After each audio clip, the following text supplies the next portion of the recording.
Araya gir ama sürekli. Sürekli araya gireceğim. Tamam. Sürekli araya gireceğim. Bir şeye teşekkür edelim abi. Ben de sizinle beraber olmaktan çok mutluyum. Kestik. Lütfü abi kameradaymış gibi sanki. Emin'ciğim bu hangi yani Genç TV mi bu? Ne bu? Bana bakmasın mı? Öyle yapmayalım. Öyle diye ya. Bana baksın ya. Estağfurullah. Bunu birincinin sonuna yaparsın. Birinci sonu. Aha. Bu birinci bitti şu an. Birinci program. Kesin mi? Nasıl kesin? Bitti canım. Lütfen hoş geldiniz. Hoş bulduk. Cevaplı sorulardayız. Bugün zamanı kullanmakla başlayacağız. Sorularımız bu yönde. Zaman kavramını nasıl açıklıyorsunuz? Zaman Allah'ın sırlarından bir sırdır. Biz mi zamanın içinde geziyoruz yoksa zaman mı bizi eskitiyor? O bir muamma. Zamana sövmeyiniz buyuruluyor. En kıymetli sermayemiz. Hani pazarda buz satan bir insanın bağırdığı o söz bence zaman algısını çok iyi özetliyor.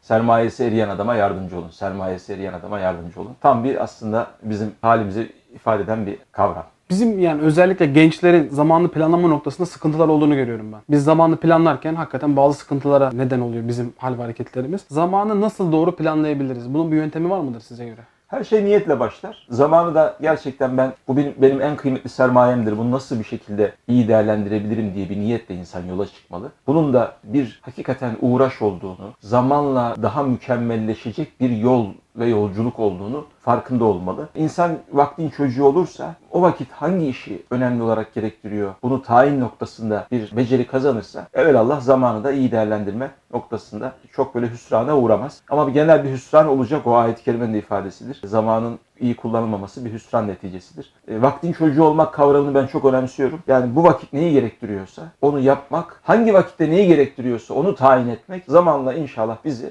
vaktin çocukluğundan vaktin sahibi olmaya gidecek bir irtifaya layık kılacak diye düşünüyorum. Abi zaman çok hızlı akıp gidiyor. Yani böyle bir deyim var. Zamana yetişemiyoruz hakikaten. Şimdi kalıcı işler yapmak da çok önemli. Yani kalıcı iş yaparsak geleceğe dair bir sözümüz de olmuş oluyor. Bunun için ne yapabiliriz? Yani kalıcı eserleri, kalıcı işleri nasıl ortaya çıkartabiliriz? Valla geçmiş.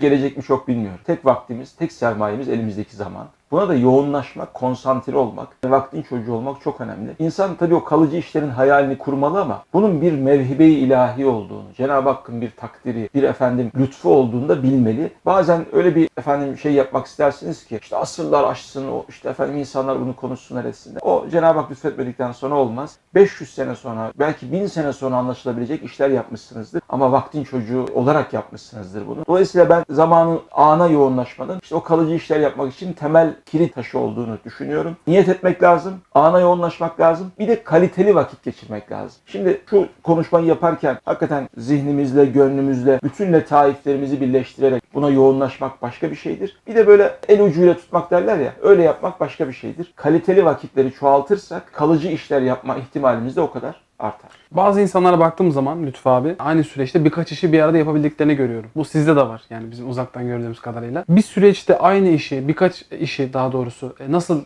bir arada yapabiliriz? Yani çok yönlülüğü nasıl sağlayabiliriz zamanı kullanırken? Hayatta tek yapacağımız işin hayatı dolu dolu yaşamak olduğunu düşünüyorum. Akraba işler yapabiliriz ama çok farklı işler yapmak da öyle kolay bir iş değil yani. Biyonik insan olmak. O da bir müddet sonra bunu muhtemelen taşıyamayacaktır. Mümkün olduğu kadar akraba işleri birbiriyle birbirini engelleyen değil de tamamlayıcı artı zenginleştirici birer. Oradan aldığını oraya satmak, buradan aldığını orada kullanmak gibi bir insan zamanla ustalık kazanabilir. Bence başarı da buradan çıkıyor birazcık. Bunu yapabilirsek biz aslında işte o dediğiniz gibi birçok işi yapabiliriz diye düşünüyorum. Sizin bir zaman planlamanız var mı peki Lütfü abi? Benim şöyle bir zaman planlamam var. Hayatı öncelikle sosyal sorumluluk projeleri ya da işte o davamız dediğimiz, derdimiz dediğimiz işi önceleyerek yapmak gibi bir zaman planlamam var. Oradan gelen hiçbir teklife hayır dememeye gayret ediyorum. Onun dışında maişetimizi gidermek için yaptığımız işleri ortalama hızla ve istekle yapmaya gayret ediyorum.